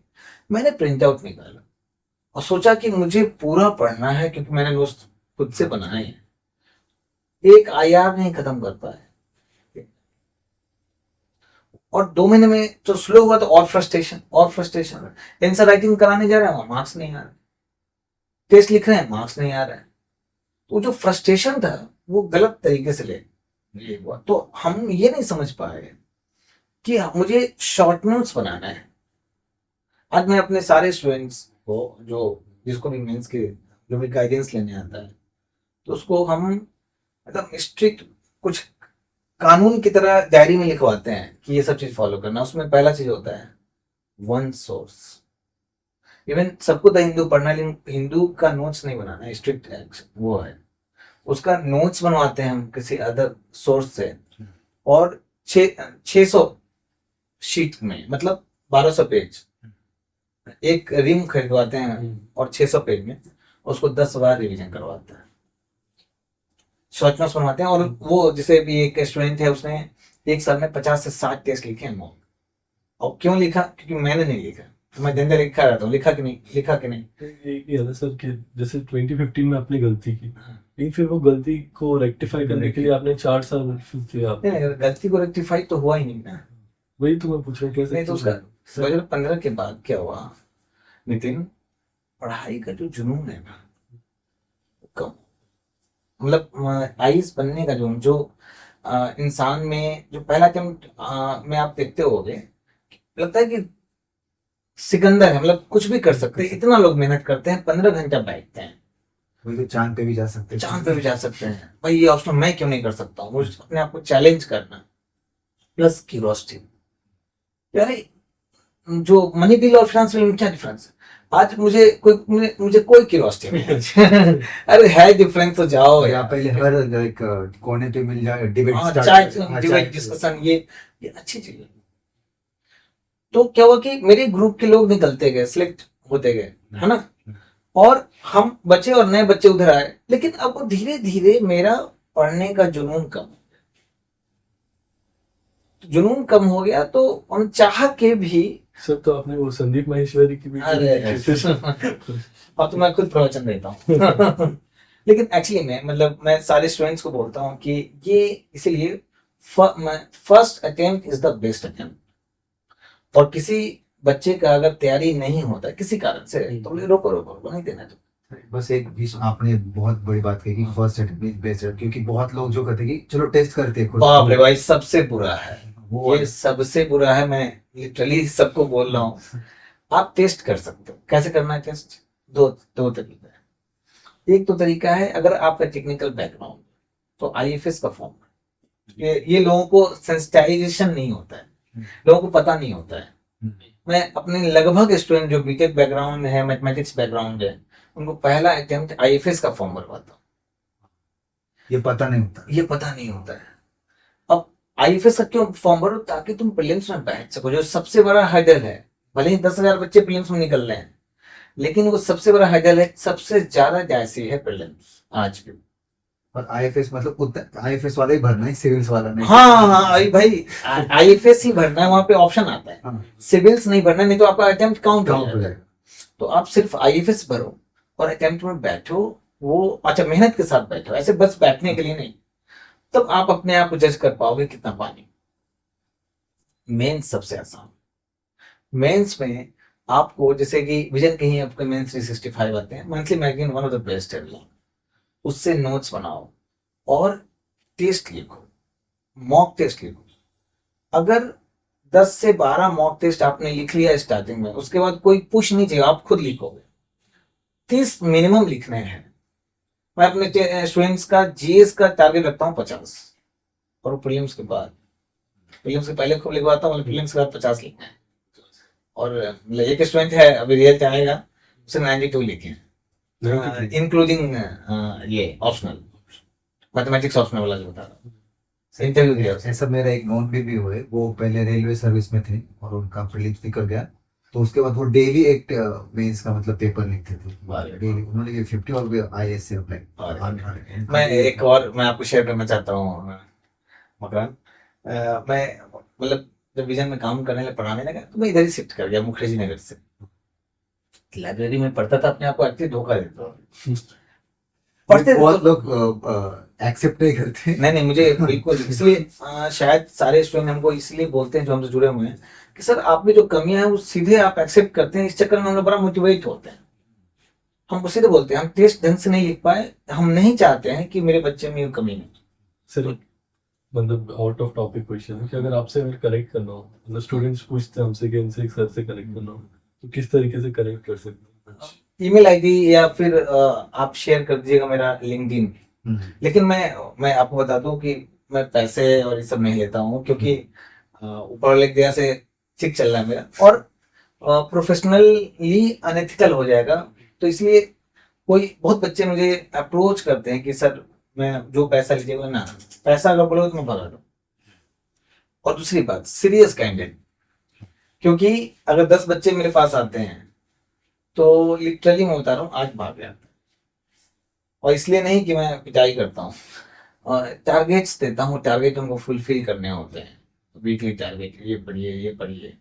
तो क्या होता है कि, और ऐसे बहुत स्ट्रिक्ट नहीं है आप टारगेट का। मैं बोलता हूँ कि आप रजनीकांत नहीं हो कि सारे टारगेट्स पूरा कर पाओ, और रजनीकांत भी सिनेमा वाले, रियल लाइफ वाले। तो 2/3 भी या 50% भी टारगेट आप पूरा कर रहे हो, काम बन जाता है। लेकिन टारगेट तो ऊपर रखना पड़ता है। मैं टारगेट छोटा नहीं दे सकता, और अनरियलिस्टिक टारगेट भी नहीं देता। और आंसर राइटिंग मेरा वो है, करवाने का मेरा भूत सवार है मेरे ऊपर। क्यों? क्योंकि आपका बेस नहीं मैं खुद नहीं किया, मुझे पता है कि क्या कमी है। तो हम लोग बात कर रहे थे, वो एक कहानी है, वारिन की कहानी बता रहा था मैं। तो वारिन में लाइब्रेरी में बैठते थे, तो वारिन में कुछ भी हो, पीयर ग्रुप शानदार, आपको पता नहीं होता है कि बगल में आईपीएस तैयारी कर रहे हैं, है ना? कोई आईआईटी से है, कोई आईआईटी से है, कोई आईएम से है, कोई आईएएस का बेटा है कोई बड़ा बिजनेसमैन का बेटा है। और एक्चुअली में हम लगभग केस में देखें, बड़ा हम्बल लोग, मुखर्जी नगर में अलग स्थिति है, अगर कोई बड़ा फैमिली का है तो भौकाल में रहेगा। खैर, ये मजाक कर रहा हूँ। तो उससे मेरी फ्रेंडशिप हो गई उस लड़के से, और हम लोग साथ में चाय वाय पीते थे ब्रेक में। उस साल प्रीलिम्स 17 की बात कर रहा हूँ, प्रीलिम्स मैंने भी दिया और उसने भी दिया। तो क्या होता है ना, ओआरएन में प्रीलिम्स के बाद का ही माहौल बहुत अच्छा होता है। दोस्त लोग बैठते हैं साथ में, हंसी मजाक करते हैं, पार्टी करते हैं। तो उसको मैंने फोन किया कि आ गए ओआरएन, तो हाँ आ गया। तो उसको बोला कि आ जाओ, हम लोग पार्टी कर रहे हैं, साथ में बैठते हैं, गपशप मारेंगे। तो बोला हाँ ज्वाइन करता हूँ ना 9:30 या 9, 9:30, 9 बजे ज्वाइन करता हूँ। अरे 2 घंटे क्या करोगे तुम? तो तुम्हें पता है ना डेली हम 10 सवाल लिखते हैं। हाँ? आज भाई प्रीलिम्स दिए हैं आज, मतलब पूरा वो मतलब दिमाग काम नहीं कर रहा है। नहीं नहीं नहीं, छोड़ो ना, मैं आता हूँ ना, 9 बजे आता हूँ। तो हम लोग पागल है क्या? और लड़का एक्चुअली ये पता था मुझे कि डेली लिखता है, लेकिन उस दिन लिखेगा मुझे पता नहीं था। उस दिन लिखा वो, 9 बजे आया, खूब पार्टी किया, और उसी साल उसका 50 या 56 के आसपास रैंक था। आज मेरा सारा स्टूडेंट मेरे मेरे मुझे वो सीन याद आता है। सारा स्टूडेंट आज मैं प्रीलिम्स के दिन 10 सवाल लिखवा लूं। तो अगर आप लोग लिखते हैं तो आपको स्टोरी पता है आपको। हाँ, क्योंकि वो क्या है ना कि अगर उस दिन वो लड़का खासकर अगर उस दिन नहीं लिखता तो कुछ आग नहीं लग जाता, उसका रैंक कम नहीं हो जाता। लेकिन वो जो इनर्शिया आपने तोड़ लिया, 10 दिन आप आगे हो। जो लड़के सोचते हैं कि मैं लिखूं, 10 दिन तो कोई घूमने चला गया, लिखूंगा लिखूंगा, क्या होता है कि वो 10-15 दिन लगा देता है लिखने शुरू करने में, जो सीरियस एस्पिरेंट है। नहीं तो ऐसे तो 1 महीने जब रिजल्ट आएगा तब, है ना, फिर पता लगा कहाँ ज्वाइन करें क्या करें। वो लड़का पहले ही आगे बढ़ गया, जीत गया, इनर्शिया उसने तोड़ दिया, तो वो रेस में नहीं है, वो बहुत आगे चला आगे चला गया। और वो अगर उस दिन लिखा है तो कल भी लिखेगा, है ना। तो आज मैं सबसे लिखवाता हूँ। सर एक और क्रेडिबिलिटी का एक इशू आता है ना, जिससे आपने खुद ने क्लियर नहीं किया जो चीज, तो स्टूडेंट्स बोलेंगे कि आपको तो रास्ता पता नहीं, आप हमें कैसे मंजिल तक पहुंचाओगे। ऐसा कभी हुआ है आपके साथ? और क्या ये शुरू में हुआ जब खासकर जो पिछले साल हिंदी मीडियम की टॉपर हुई कृतिका मिश्रा, 66 से रैंक करें उसने। तो 2021 में उसने 22, हाँ 21 में भी उसने मेंस लिखा था। तो बहुत अच्छे, उसका कॉपी देख के मुझे लग गया इसमें बड़ा दम है। तो उसकी कॉपी भी मैंने 2-3 स्टूडेंट को भेजा कि देखो कितना अच्छा लिखती है, आज नकल बनेगी। तो उसको मैंने बोला कि मैं आपको कुछ तरीका बताऊंगा उससे। अच्छा, वो कानपुर में अपने घर पे रहते थे। मैं आपको तरीका बताऊंगा, आपको वैल्यू एडिशन करने की जरूरत है। तो बोली ठीक है ठीक है, और भाव नहीं हुई। और उसने बात नहीं माना। मतलब 1-2 बार हम कॉल भी किए तो होता है ना कि सामने से सही से रिस्पॉन्ड नहीं आ रहा है, तो क्या करें, हम भी छोड़ दिया। फिर लेकिन ये पता था मुझे कि इसमें दम बहुत है, और मुझे ये भी पता था कि मेंस लिख देगी इस बार लिख ही रही है, लिखने के बाद इसका थोड़ा वो डाउन रहेगा कि और मेहनत चाहिए था। ये इवन रैंक 1 का भी रहता है, और जो आने वाला रैंक 1 है उसको भी लगता है कि इस मेरा और अच्छा कर सकते थे। तो उस समय होता है किसी बच्चे को इंटरवीन करने का, ये मुझे पता। तो जब मेंस लिखी तो 2-3 बार कॉल किया, कैसा हुआ मेंस, ऐसे वैसे। तो हम बोले कि मुझे पता है कि आपका आप अच्छे स्टूडेंट हो, आपको कॉपी मुझे बहुत पसंद है, लेकिन आपने मेरा बात नहीं सुना। अभी टाइम है, खाली टाइम है, और कर दो। तो बोले बस 15 दिन ट्रस्ट करो, मुझे पता है कि तुम्हें लग रहा होगा कि क्यों करो, 15 दिन करो, और जो मैं वैल्यू एडिशन करा रहा हूँ करो। मैंने मान गए। और नवंबर महीने से उसका मेंटरशिप शुरू हुआ, और उसको नोट्स बनाना, मतलब वैल्यू एडिशन करवाया, नोट्स बनवाया। 5 महीने चला, फरवरी मार्च तक उसका मेंटरशिप चला। उसके बाद वो इतनी प्रोफेशनल थी कि वो फिर कांटेक्ट भी नहीं की। फिर कांटेक्ट किए है जब मेंस निकाली अगली बार, मुझे पता भी नहीं था मेंस लिख रही, और उसका 66 रैंक आया, हिंदी मीडियम टॉपर। उसके बाद जब विजन में आई तो मेरा नाम भी लिखी सर ने, जो वैल्यू एडिशन कराया उसके कारण से मेरा मार्क्स 40 नंबर या 30 नंबर ऊपर आया है इसमें। तो लोग बच्चे शुरू में ट्रस्ट नहीं करते थे, लेकिन अब बच्चों को पता है कि सर पढ़ाते हैं, विजन आईएएस में पढ़ाते हैं, तो कोई बच्चा अगर अब बताता हूँ तो अब वो ट्रस्ट करता है। शुरू में तो टाइम लगाया आपने। हाँ, मैं एक्चुअली लेकिन सर आपका जैसे स्वभाव कि आपने खुद ने एक्सेप्ट किया था, ठीक है भाई मेरी गलतियां हुई है, तो आप वो ना करो, वो इनफ नहीं था कि यार मैं आपको बता रहा हूँ मेरी मेरी गलतियां किया है, आप मत वो करो, वो इनफ नहीं था उन लोगों के लिए? आप फ्री में बता रहे हो, सब कर रहे नहीं, हो, देखिए वो फिर भी डाउट लेना जरूरी होता है हाँ नहीं, तो फ्री में ना कोई एक्सेप्ट नहीं है जिस पर, देखिए फैकल्टी की बात बहुत बच्चे सीरियसली सुनते हैं, चाहे कुछ भी बात लेकिन कर आज रहे जो और में ज्यादातर फैकल्टी वो कौन है, थोड़ी सिलेक्टेड हाँ मोस्ट तो हाँ वही है। हाँ। लेकिन क्या है कि बच्चों का कि अ, ये बच्चों की भी गलती नहीं है, ज्ञान देने वाले इतने लोग हैं सोशल मीडिया से लेके हर जगह, इवन जिनको सिलेबस का नहीं पता है वो भी अपना यूट्यूब चैनल खोल के और ज्ञान दे रहे हैं, रील बना रहे हैं। लेकिन ये क्रेडिबिलिटी और आपका जो ये एक्सपीरियंस क्या वे मतलब कहाँ, आपको क्या लगता है क्रेडिबिलिटी इम्पोर्टेंट या एक्सपीरियंस? मुझे पर्सनली पूछा जाए तो उस व्यक्ति का जो है एक्सपीरियंस अगर बहुत मायने रखता बिल्कुल है, बिल्कुल। कि हम उसने वो सब देखा है, जब झेला है। एक्चुअली आईआईटी की तैयारी में भी हम असफल हुए, है ना, और इमेच्योर थे, इमेच्योर तरीके से बिहेव करते थे। उस समय गांव से गए थे तैयारी करने, तो हम वहाँ पे दोस्तों से मजाक करते, हम लोग बोलते थे कि कोचिंग खोले। अच्छा, जो मेरे साथ वाले दोस्त है सभी यूएस में सेटल है आईटी सेक्टर में, तो आज भी लोग हंसते हैं कि तुम कोचिंग इंडस्ट्री में सही में चला गया। लेकिन उसमें डायलॉग मारते थे, आज भी याद आता है कि एक असफल विद्यार्थी कुशल शिक्षक बनता है। तो बेसिकली कोई अगर सीरियसली अपने एक्सपीरियंस से बता रहा हो, है ना, तो उसमें जैसे कोई पहला अटेम्प्ट में अगर सिलेक्ट हो गया वो लड़का फर्स्ट अटेम्प्ट में, तो एक एवरेज स्टूडेंट को समझा नहीं सकता कैसे तैयारी करना है। मुझे, मेरा पर्सनल व्यू है। लेकिन ज्यादा अटेम्प्ट वाला जो लड़का है, जैसे जुनैद अहमद को मैं बड़ा पसंद करता हूँ, जो छठे अटेम्प्ट में सिलेक्ट हुआ था, तो उसका जो बोलता भी है कि मुझे ये पता है कि क्या गलती नहीं करना है, उसकी बातों में हमेशा ये बात दिखता था। तो मेरा सिलेक्शन नहीं हुआ है, मैं आज पढ़ा रहा हूँ, लेकिन हाँ मेरे पढ़ाए हुए नहीं, मेरा मेंटरशिप किए हुए बच्चे सिलेक्ट हुए हैं और अभी हो रहे हैं। तो एक तो क्रेडिबिलिटी वहां से आती है, दूसरा चीज कि जो मैंने गलती किया वो चीज को एक्सेप्ट करता हूँ। बच्चा भी रैशनल जो होता है वो इसको ये करता है, मतलब एनालाइज करता है। मैं सामने वाला जब मेंस का नोट्स बनवाता हूँ तो सामने वाले को बोलता हूँ कि 15 दिन तो वो ट्रस्ट इशू रहा है, लेकिन 15 दिन में जब 3 टेस्ट लिख लोगे, क्योंकि 5 दिन पे एक टेस्ट लिख पाओगे, 3 टेस्ट लिख लोगे तब मालूम चलेगा कि क्या करना है। तो बोलता है कि सर टेस्ट लिखने में तो हालत खराब हो जाती है। बोले, नहीं, तुम्हें हालत नहीं खराब करना है, 6 घंटे में लिखना है। पहले टेस्ट हम सबको 6 घंटे में पढ़ते हैं, इवन पहला 10 टेस्ट 6 घंटे।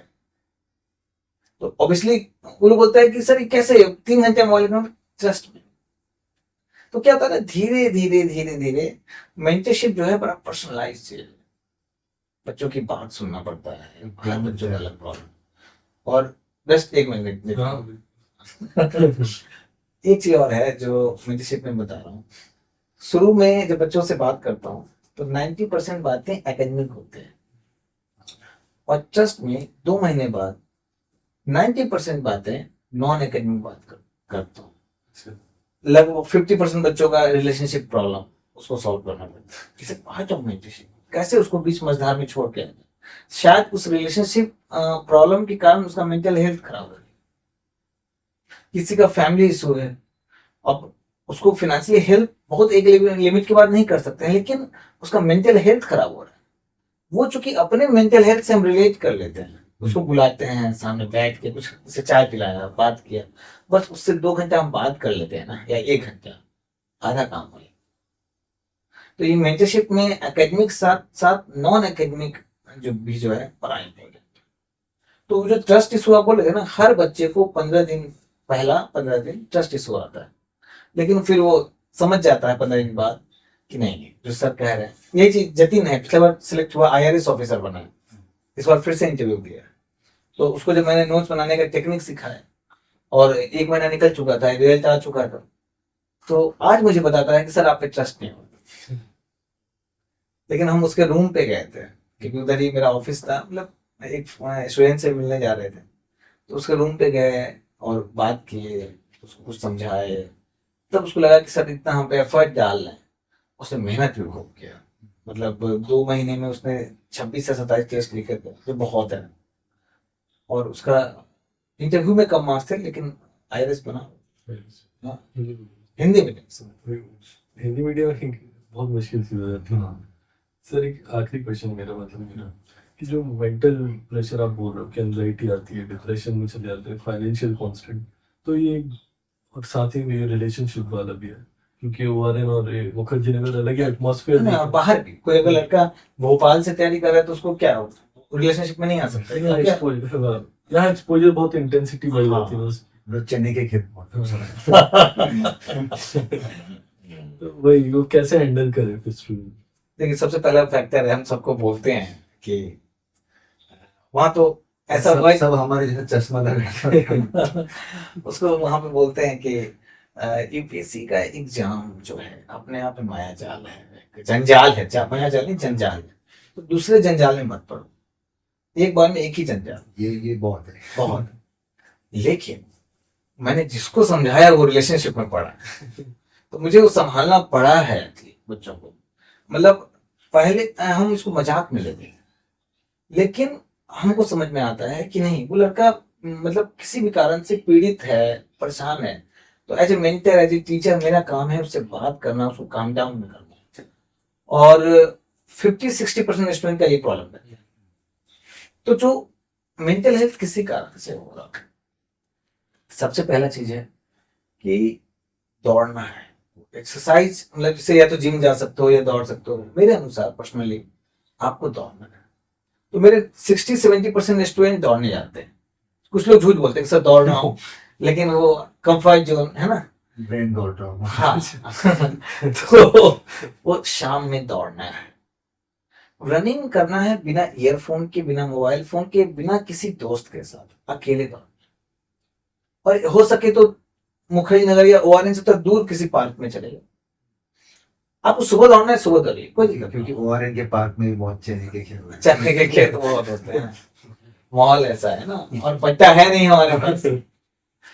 तो वहां पे दौड़ने में आपको सोचना है कि आज मैंने क्या पढ़ा और कल का मेरा क्या प्लान। और आधा घंटा जब दौड़ोगे, पसीने के साथ आपके फ्रस्ट्रेशन का नमक भी निकलेगा।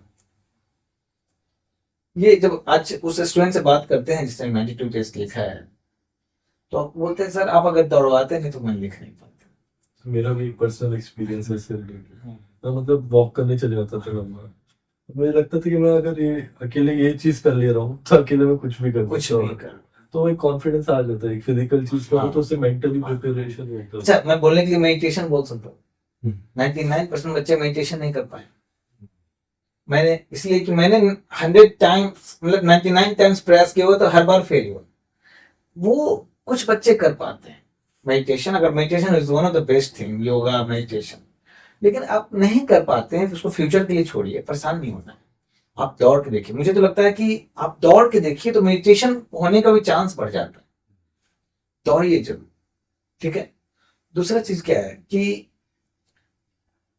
जो हम जिस समय डिप्रेशन में, आज के अनुसार डिप्रेशन हम उसको बोलेंगे, डिप्रेशन में आए थे, उसका मेन कारण था कि फ्रस्ट्रेशन के कारण रूम लॉक कर दिया। हम एक्सट्रोवर्ट करते हैं, एक्सट्रोवर्ट हैं पूरा, लेकिन हम क्या किए, रूम लॉक कर दिए और रूम लॉक करके पढ़ रहे हैं, शाम में निकल ही नहीं रहे घूमने के लिए। बड़ा इंपॉर्टेंट है, जो कार्ल मार्क्स जैसा रिवॉल्यूशनरी बंदा भी बोला है कि मनुष्य सामाजिक प्राणी है। आपको सामाजिक रहना है। सामाजिक का मतलब ये नहीं कि अब दिन भर में व्यवस्थित नहीं, सुबह से शाम तक पढ़ाई कीजिए, शाम में 1-2 घंटा चाय के टपरी पे मस्ती कीजिए, घूमने जाइए, दोस्तों से मिलिए। उस समय आपको डिबेट करना है, मतरगस्ती करना है, कुछ करना है कीजिए, फिर आके पढ़ाई कीजिए। अब क्या है कि बहुत सारे बच्चे बोलते हैं कि सर हम इफेक्टिव 8 घंटा नहीं पढ़ पाते हैं, 9 घंटा नहीं पढ़ पाते, बैठते हैं लेकिन पढ़ नहीं पाते, तो उनकी लाइफ में डिस्टर्बेंस बहुत होता है। जैसे जो बाद में मेरे साथ दिक्कत हुआ, और बच्चों से बात करता हूं तो ये एहसास करता हूं कि उसमें आप अधिकतर बच्चे ओआरएन और मुखर्जी नगर में रात में पढ़ते हैं, रात में पढ़ते हैं, उठते हैं 12 बजे 1 बजे, शायद आपने एक्सपीरियंस किया हो। अब वो 12-1 बजे उठे हैं, एक तो दिन की नींद अच्छी नहीं होती, कुछ ना कुछ डिस्टर्बेंस और ये होगा, रोशनी है तो हमेशा है, आपको बायोलॉजिकल साइकिल नहीं है। तो होता क्या है कि आप पढ़ने बैठे 3 बजे, 2 घंटा पढ़े हैं, 1 घंटा पढ़े हैं, अच्छा न्यूज़पेपर पढ़ना है, चाय के साथ न्यूज़पेपर, चलो 1 घंटा और निकल गया।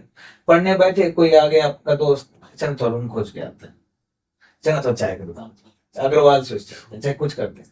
ये करते करते 7-8 बज गए। 8 बजे आप पढ़ने बैठे हो, आप कितना घंटा पढ़ लोगे इतना, जब लेट से बैठे। और 8 बजे या शाम में जो वाइब्स होता है, कोई आपको तो कॉल कर देगा, मम्मी फोन कर दी बेटा खाना खाएगा, मम्मी कभी सुबह 8 बजे फोन नहीं करती कि बेटा खाना खाएगा।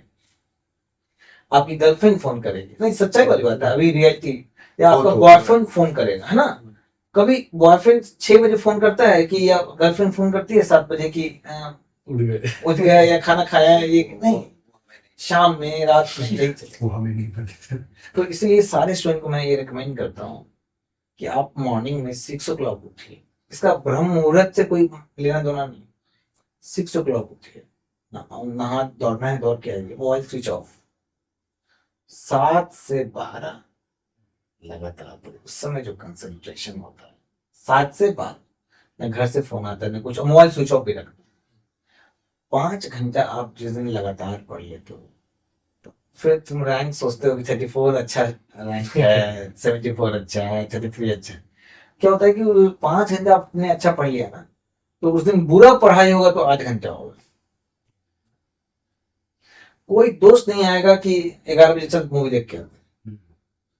और इसका मतलब अगर शाम में आ रहा है दोस्त, तो ये दोस्त डिस्टर्ब नहीं कर रहा। देखिए वो, आप सामाजिक हैं तो ये होना ही है। आप 100% कटोगे तो मेरी तरफ डिप्रेशन में चले जाओगे। शाम में आपको मत गस्ती करना है, आप 12 बजे तक पढ़ो, लंच वंच करो, फिर 2 घंटा निकालो, 2-3 घंटा मत गस्ती करो, शाम में 2 घंटा निकालो, 9-10 घंटे हो गए। बहुत से टॉपर्स और लोग बोलते हैं ना कि एकदम बंद कर लो अपने आप को 6 महीने 8 महीने। मेरा बिल्कुल रिकमेंडेशन नहीं। हो सकता है कि ये, जैसे कि कुछ ऐसे टाइम होते हैं, जैसे कि मेंस के समय आप, मैं तो वो भी नहीं मानता हूँ खैर मेंस के समय, लेकिन ज्यादा टाइम देना है आपको, 12-13 घंटे देने हैं, तो मध्यगस्ती का टाइम कट करना होता है। लेकिन जो साल भर 10 घंटा पढ़ा है, उसको कभी 11 घंटे पढ़ने की जरूरत नहीं पड़ती। जो साल भर 10 घंटा पढ़, मैं तो कहूंगा कि साल भर 8 घंटा सेल्फ स्टडी किया, उसको 9 घंटे पढ़ने की जरूरत नहीं, लेकिन डायरेक्शन सही होना चाहिए। जो स्टूडेंट जिसकी बात कर रहा हूं मैं, कि उसने मेंस के पहले 16 रिवीजन किए हैं उसके। क्यों? साल भर रिवीजन किया। प्रीलिम्स के जस्ट बाद 16 रिवीजन पॉसिबल है। डेली मैंने रूल बनाया कि मॉर्निंग में first hour of your study will go to revision चक्र। रिवीजन चक्र में जाना चाहिए। 1 घंटा आपको नोट्स का रिवाइज करना है, डेली 1 घंटा मॉर्निंग का, और महीने में एक बार वो चक्र पूरा होना चाहिए। क्या होता है कि वो अपने आप ऑर्गेनिक तरीके से प्रीलिम्स के पहले 5-6 बार रिवीजन हो जाए। खुद का ही घटना चक्र। खुद का ही करना चाहिए। और ये भी बता दूं कि जो एक मेरी गलती थी, और लगभग हिंदी मीडियम और इंग्लिश मीडियम में भी बहुत सारे लोग गलती करते हैं, प्रीलिम्स की तैयारी अलग, मेंस की तैयारी अलग, इंटरव्यू की तैयारी बाद में अलग, पूरा इंटीग्रेटेड होना चाहिए। मेंस के प्रीवियस ईयर पेपर को एनालाइज करके उसके टॉपिक्स को कवर करोगे, प्रीलिम्स में 4 सवाल 5 सवाल फंस जाता है। तो आपको प्रीलिम्स और मेंस की तैयारी को इंटीग्रेट करना पड़ेगा। प्रीलिम्स के लिए अलग मैगजीन पढ़ना, मेंस के लिए अलग मैगजीन नहीं, है ना। विजन निकालता था मैंने 5360। नहीं तो आप मंथली मैगजीन भी तो निकलता है, मंथली मैगजीन से बढ़िया मैगजीन कुछ नहीं। आप उसको पढ़िए, उसके बाद कुछ नहीं पढ़ेंगे, इतना शानदार है। सर अभी जो ग्रेजुएशन में है और वो चाहते हैं कि यूपीएससी करने आए, या जो अभी जस्ट पास आउट हुए, उनके स्पेशली लिए, हिंदी मीडियम। हाँ हिंदी मीडियम या ये चाहते हैं, उनके लिए आपका एक मैसेज, एक स्ट्रैटेजी या मैसेज क्या होगा कि क्या अप्रोच होना चाहिए? देखिए, अगर इंटरेस्ट है तो आपको डरना नहीं है, तैयारी जरूर करना है। घबराना नहीं है। घबराना, आपने घबराना नहीं है। देखिए इन जनरल यूपीएससी की तैयारी, आज मैं, मतलब मैंने जो कंपटीशन के लिए हम तैयारी करने आए, हम सफल नहीं हुए उस कंपटीशन एग्जाम, लेकिन हम आज पढ़ाते हैं, ऊपर देर से ठीक ठाक मिलता है, घर चलता है, लेकिन हम देखते हैं कि हम क्या प्राप्त किए। जब हम बीटेक किए थे तो मेरे क्लास में 60 का स्ट्रेंथ था इलेक्ट्रिकल इंजीनियरिंग में, और साथ वाले लगभग लोग यूएस और यूरोप में सेटल हैं। जो लाइफ हम एस्पायर करना चाहते हैं, वो वहां जाके तुरंत मिल गया हूँ। कोई BMW चल रहे हैं, कोई मर्सिडीज चल रहे हैं, सीरियसली और मुझे मोक्ष तो मिला नहीं, मुझे शौक नहीं है BMW और मर्सिडीज का, नहीं बिल्कुल है शौक, मुझे अच्छे घर का शौक है ना। लेकिन तो फिर अच्छा उस स्थिति में लगता है कि यार हम तो बहुत पीछे हो गए और क्या क्या लाइफ में। मैंने इकोनॉमिक सर्वे 4 बार पढ़ा है, मुझे अपना फंडामेंटल राइट पता है। आज यहाँ बैठ के हम कुछ प्रवचन दे पा रहे हैं, है ना, हम अच्छे से अपने कर्तव्य को, अपने सोसाइटी को देख पाते हैं। आज जब हम गांव जाते हैं, पापा से बात करते हैं, वहां पे लोगों से बात करते हैं, कहाँ चुप रहना है मुझे ये पता है। पहले अड़ जाते थे, नहीं ये गलत है, गलत है, किस प्रकार से बोलना मुझे पता है। घर के अंदर जो कॉन्फ्लिक्ट होता था वो लगभग जीरो हो चुका है, खासकर एथिक्स के कारण। उसमें भी डैनियल गोलमैन का जो बुक है इमोशनल इंटेलिजेंस, जब से मैंने पढ़ लिया, इमोशनली इंटेलिजेंट हो गए। जो हम बच्चों को गाइड करते हैं, जो बच्चे IRS बन रहे हैं, IAS बन रहे हैं, तो बच्चे में पोटेंशियल है IAS बनने की और बन रहा है और सफल हो रहा है, लेकिन मेरी बात मान रहा है, तो उसके पीछे कारण है इमोशनल इंटेलिजेंस, कि उसको पहले सुनना होता है, किस प्रकार से उसको मैनिपुलेट, अच्छे सेंस में नच करना होता है ना, वो सब चीज प्राप्त की है। सोशल कैपिटल बहुत जनरेट हुआ है, ये बहुत सोशल कैपिटल। और ये भी जो एक अंदर से जो हैप्पीनेस है ना, वो बड़ा मिलता है। सोसाइटी में जाते हैं तो कोई मीटिंग हो रहा है, वहां अपना बात करते हैं, सब सुनते हैं अच्छे से, तो डाउन द लाइन, और ये भी पता है कि फ्यूचर में पैसा भी अच्छा कमा लें, है ना। तो मैं ये नहीं कह रहा हूँ कि आप तैयारी करने आ रहे हो तो आपका सिलेक्शन ना हो तो क्या, डरना नहीं। मैं आपके पास प्लान, लोग बोलते हैं प्लान B बना के रखना है। विद्या जो है उससे बड़ी प्लान, उससे बड़ा प्लान भी कुछ नहीं है। मतलब जो ज्ञान से बड़ा प्लान भी क्या हो सकता है। और ये हम प्रवचन देने के लिए, डायलॉग मारने के लिए नहीं बोल रहे हैं, सच बात बता रहे हैं। अब मेरे साथ वाले बहुत सारे लोग जो, और आपको ये समझ में आता होगा कि जितने लोग आ रहे हैं उसमें 99% का सिलेक्शन नहीं हो रहा है, सीटें 1000 है। दूसरे फील्ड में बहुत शानदार कर रहे हैं, कुछ लोग जर्नलिज्म में चले गए, इससे बहुत सारे लोग LLB में चले गए।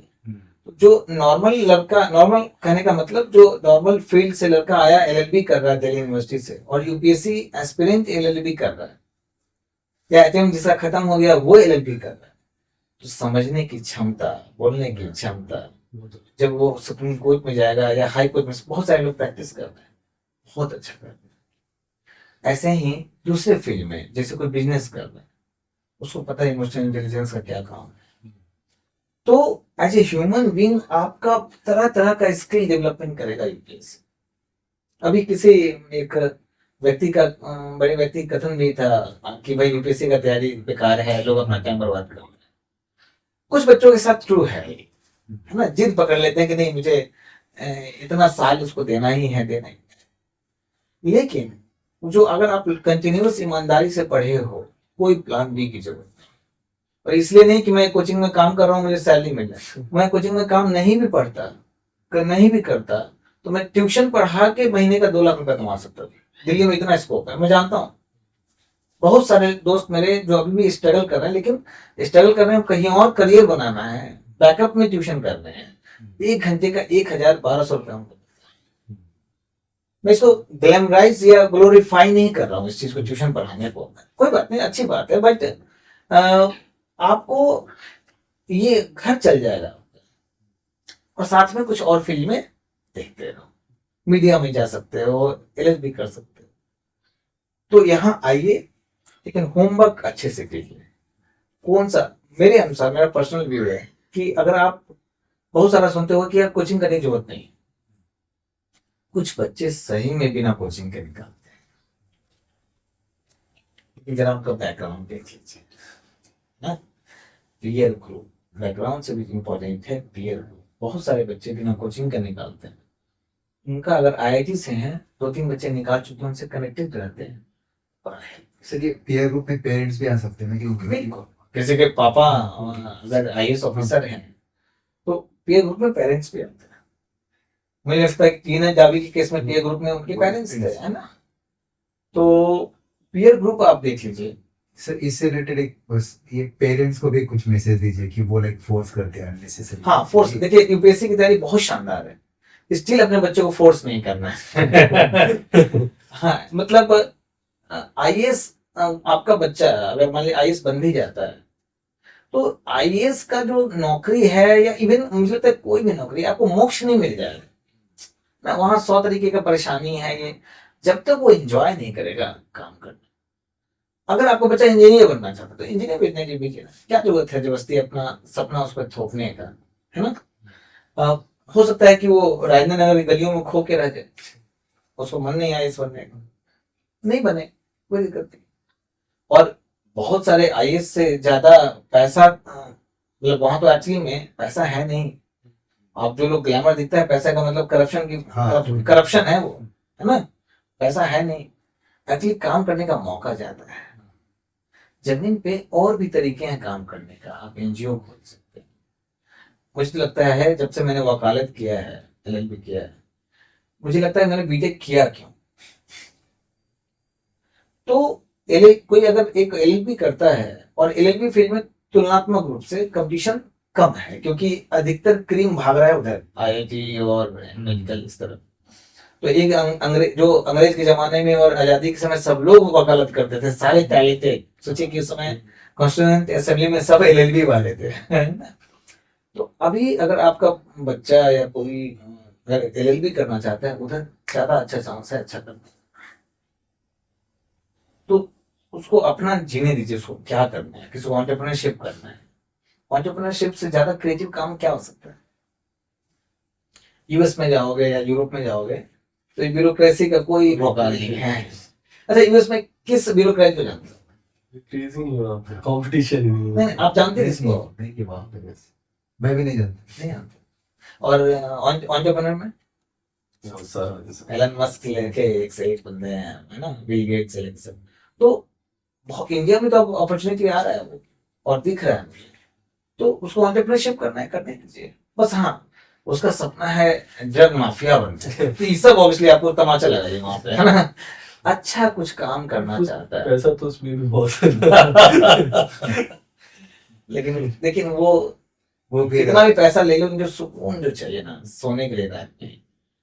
और ये बात हमको रात अलग अलग जगह सुना। लगता था सिनेमा की बातें हैं, लेकिन जब मेंटल हेल्थ वाली जो बात बोल रहा था और रात में नींद नहीं आता है ना, तब समझ में आता है। वो लगता है इंसोम्निया मूवी जब देखो ना इंसोम्निया मूवी, नहीं अभी तक नहीं। आज देखेंगे। देख, रात भर नींद नहीं आता ना, तो मतलब कोई सर हमारा अलग हो गया, मैं ज्यादा ही नींद आती। क्या अलग हो गया? हाँ? क्या? हमें ज्यादा ही नींद आती है। अच्छा, ज्यादा ऑफिस आते फिर यहाँ ज्यादा अच्छी बात, ज्यादा अच्छा चीज है। नींद आती है, आजकल के जमाने में नींद नहीं आती ना। हमारा उल्टा है। अच्छी बात है, अच्छी बात है। काफी अच्छा लगा सर आपसे बात करके। आपने जो आखिरी में स्पेशली बोला स्टूडेंट्स को कि डरना नहीं है, घबराना नहीं है, अच्छे से तैयारी करो यूपीएससी की, कुछ ना कुछ तो हो जाएगा अगर आप अपने आप से इंप्रूव। प्लान बी का टेंशन नहीं है, प्लान बी का टेंशन नहीं। इसमें हम सर को फिर से एक बार बुलाएंगे, मुझे लगता है एक दूसरे।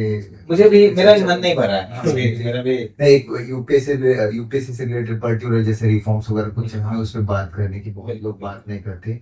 लोग भी हमें बोल रहे थे कि इस पे बात होनी चाहिए, कि कुछ रिफॉर्म्स चाहिए। मुझे आज लगा था उससे कुछ, लेकिन आपकी स्टोरी हम तो डाइवर्ट भी किए हैं। मतलब वो अच्छा था इतना कि हमें लगता है हमें एक सेकंड पॉडकास्ट करना चाहिए जिसमें जो यूपीएससी से रिलेटेड प्रॉब्लम्स है ना वो भी हम एक डिटेल में डिस्कस करेंगे। बिल्कुल सर आज आने के लिए बहुत बहुत धन्यवाद। चलो, thank you. Thank you sir.